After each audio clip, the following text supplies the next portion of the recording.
Mahirap na panilain pag ako nagpaulan na. Dito tipo na puro laamba. Alam mo na pag ako sumampa, lalo na sa kanta, malaman na kami palaman pa. Di lang basta maganda, lagi ko binubusog ang madla. Di ako gumagawa na lampa, tsaka na malamya. Gusto ko walang hiya, alam mo alam niya. Di ako pumalya, di na para magtaas pa ng hilalato. Kasi ngayon salita na ang nilalaro, para lang ipamuka sa kanila kung gaano ba sila kababano.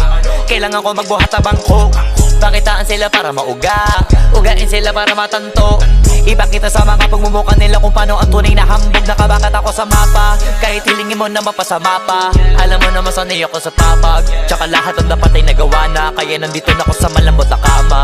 Isa yan sa mga bagay na wala ka. Iniisip ko na ganito ka sana, kaso ngalam di ka pa pinagpapala, tsaka pinapalado baka napasama pa.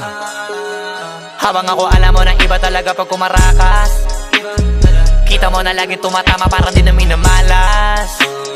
Parami na lang na parami kasi wala na nababawas. Iba talaga pagka pumatas, isa ka sa pinakamaangas, pinakamagiting, pinakamay tira, pinakamatiro, pinakamabisa, pinakabadito, pinakabihirang, pinakamasipag, pinakamasiba, pinakamagitong, pinakamaingat, pinakapabibong, pinakakumita. O baka naman uli na kayo sa balita, kabaliktaran ako ng pinakamahina. Wala kung bakit kung meron mayabangan dyan. Sa totoo lang wala pa yan sa kanikingan. Kung usapang yabang nang hindi ko na para pag-isipan na mga sasabihin sa dami ng pwede pagpilian sa akin. Napakadali na maghangin pag naisip ako gawin, kaya gawin na madalian. Alam ko na kaya di naman gawin ng karamihan, o kaya ng karaniwan. Pero pag ako yung gumawa hindi pang karaniwan. Ba't ang alabang to kaya to palaban sa kukote mo, bakit tatak mo? Marami-rami na ring karanasan kaya naging matatag to.